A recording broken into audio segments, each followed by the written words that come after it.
In 1775, the shot heard round the world at Lexington and Concord sparked a revolution, uniting 13 colonies and forging a continental army from farmers and frontiersmen.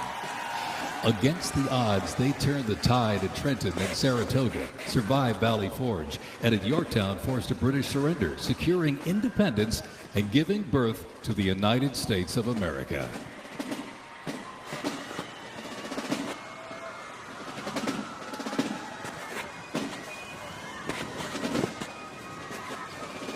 Before radios and field phones, sound was the signal. In the Continental Army, fifes and drums carried commands across the chaos of battle, telling soldiers when to advance, when to retreat, eat, even when to rest. That legacy actually lives on today with the U.S. Army Fife and Drum Corps, part of the 3rd Infantry Regiment known as the Old Guard. Founded back in 1960, they're the only unit of their kind in the armed forces. Performing in uniforms patterned after those worn by General Washington's musicians. Playing period instruments with patriotic precision, they bring history to life, sharing the sound and spirit of the Revolution through more than 500 performances each year, both at home and around the world, too. The Old Guard, Fife and Drum Corps, everybody.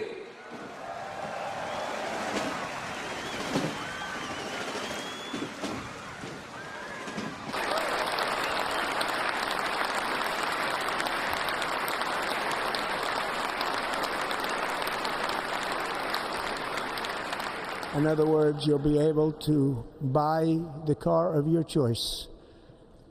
We will build automobiles in America again at a rate that nobody could have dreamt possible just a few years ago. And thank you to the auto workers of our nation for your inspiring vote of confidence. We did tremendously with their vote. I will immediately begin the overhaul of our trade system to protect American workers and families. Instead of taxing our citizens to enrich other countries, we will tariff and tax foreign countries to enrich our citizens.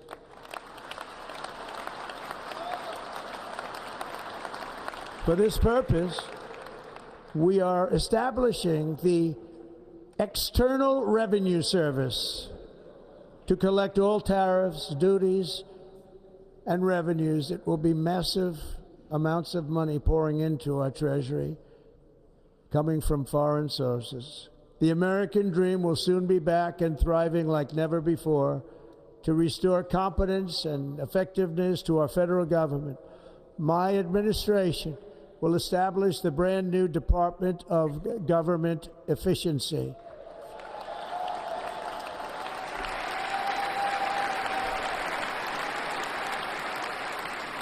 In Sleepy Joe Biden's last year in office, the United States hemorrhaged 100,000 manufacturing jobs, and the number was going through the roof at levels never seen before. And our trade deficit reached a record $1.2 trillion, which is unheard of. Since the beginning of NAFTA, the worst trade deal ever made, it was a horror show. I was able to terminate it. They all said you'd never be able to get it out. We had to get approval from Congress to get it terminated. We had to live with that deal. It was the worst trade deal ever made by far. But since the very beginning of NAFTA, our country lost 90,000 factories. Think of what that is, 90,000. Think about putting a map up and putting tax on it. You wouldn't have enough room. 90,000. I said, is that possible? We had it checked 4 different times, and it was actually somewhat higher than that. And 5 million manufacturing jobs were lost while racking up trade deficits of $19 trillion. That was the worst trade deal ever made. As a result of these gigantic losses, foreign nations now own $26 trillion more of American assets than think of this, than the Americans own of their own foreign assets or other foreign assets. The United States can no longer produce enough antibiotics to treat our sick. We have a tremendous problem. We have to go to foreign countries to treat our sick. If anything ever happened from a war standpoint, we wouldn't be able to do it. We import virtually all of our computers, phones, televisions, and electronics. We used to dominate the field, and now we import it all from different countries. A single shipyard in China now produces more ships every year than all of the American shipyards combined. Think of that. And it was a business that we used to dominate. We used to dominate it totally. In short, chronic trade deficits are no longer merely an economic problem. They're a national emergency that threatens our security and our very way of life. It's a very great threat to our country. And for these reasons, starting tomorrow, the United States will implement reciprocal tariffs on other nations. It's been a long time since we even thought of that. We used to think about it a lot. We didn't think about it for many decades, and you see what's happened. For nations that treat us badly, we will calculate the combined rate of all their tariffs, non-monetary barriers, and other forms of cheating. And because we are being very kind, we're kind people, very kind. You're not so kind when you got ripped off with your salaries. My auto worker friends and my Teamster friends and all of the unions that typically voted Democrat, they're not voting Democrat anymore because worker, whether union or non-worker, they're for the Republicans now. That's what happened. But we will charge them approximately half of what they are and have been charging us. So the tariffs will be not a full reciprocal. I could have done that, yes, but it would have been tough for a lot of countries. We didn't want to do that. I'd like to see the chart if you have it. Could you bring it up, Howard? This is our great Secretary of Commerce, Howard Lutnick. Thanks, Howard. So if you look at that, China, first row, China, 67%. That's tariffs charged to the USA, including currency manipulation and trade barriers. So 67%, I think you can, for the most part, see it. Those with good eyes, with bad eyes. We didn't want to bring, it's very windy out here. We didn't want to bring out the big charts because it had no chance of standing. Fortunately, we came armed with a little smaller chart. So 67%, so we're going to be charging a discounted reciprocal tariff of 34%. I think, in other words, they charge us, we charge them less. So how can anybody be upset? They will be because we never charge anybody anything, but now we're going to charge. European Union, they're very tough, very, very tough traders. You know, you think of European Union, very friendly. They rip us off. It's so sad to see. It's so pathetic. 39%, we're going to charge them 20%, so we're charging them essentially half. Vietnam, great negotiators, great people. They like me, I like them. The problem is they charge us 90%. We're going to charge them 46% tariff. Taiwan, where they took all of our computer chips and semiconductors. We used to be the king, right? We were everything. We had all of it.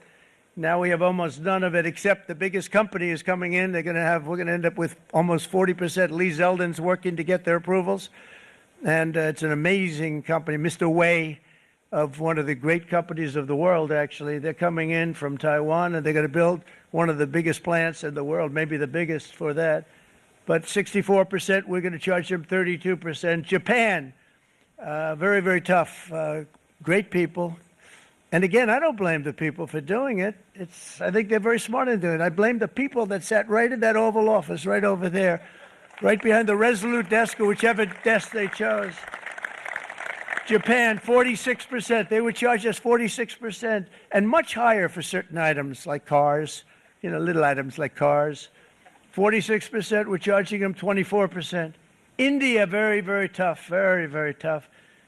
The Prime Minister just left, and he's a great friend of mine, but I said, you're a friend of mine, but you're not treating us right. They charge us 52%. You have to understand, we charge them almost nothing for years and years and decades, and it was only 7 years ago when I came in, we started with China charging. We took in hundreds of billions of dollars from China in tariffs, and they understood, honestly.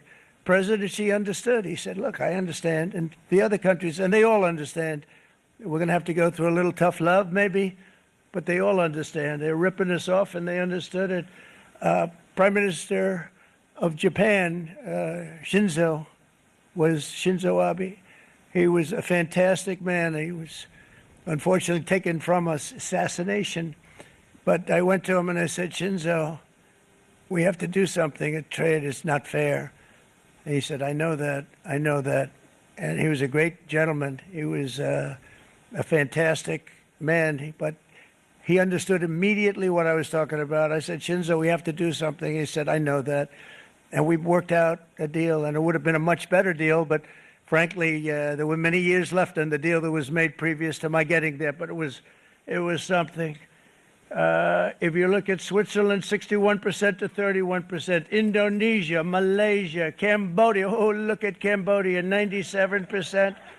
We're going to bring it down to 49. They made a fortune with the United States of America. United Kingdom, 10%, and we'll go 10%. So we'll do the same thing. Not going to let it, and that includes bringing in the National Guard, maybe very quickly, too. And do you want Congress to look at overturning the D.C. Home Rule Act? We're going to look at that. In fact, the lawyers are already studying it. We have to run D.C. This has to be the best-run place in the country, not the worst-run place in the country.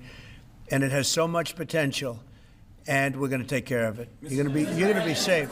You're going to be safe walking down streets. You're not going to get mugged. Mr. President, if you do reach a deal with Ukraine and Russia, would you drop the additional tariffs on India? Well, we'll determine that later, but right now they're paying a 50% tariff. Okay?